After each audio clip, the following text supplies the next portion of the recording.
He's like, the workouts might be hard for you anyways. And I'm like, whatever. So I go home. I'm like, Dad, I'm going to run track. He's like, I'm warning you right now. You run track, you're running track, fool. And I'm like, track can't be that hard. So I show up. All right, everybody, do your mile warm-up. And I'm like, I don't like track.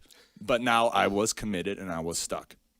So, but that's another individual teacher, coach, mentor. I mean, that man must have changed so many lives because he's just a quality human being. He actually kicked me off the track team, right? And here's a person that hates running. He kicked me off the track team and because I had an attitude. And I was one of the better runners, and he humbled me.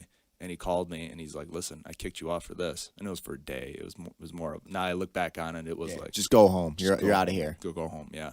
And so he calls me, and he's like, how do you feel? And I'm like, I'm humiliated. And he's like, come on back, and I want you to apologize to everybody. And just that type of shout out to that coach Tim O'Brien, the man. But actually, there's a huge bit of gold insight right here. If you're a young person, when that person comes down on you in life and says, get out of here, your attitude sucks. Yep. Come back when you can apologize to everyone.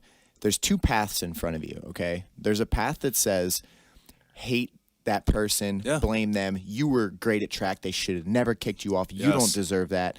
And then you go away from it and you give up and you don't go through that character building lesson. Or there's the person that humbles himself, goes back, apologizes to the people, does a little self-reflection, and then later on, like Roger just did, we'll be sitting down and go, man, I am damn glad I had that coach. Yeah.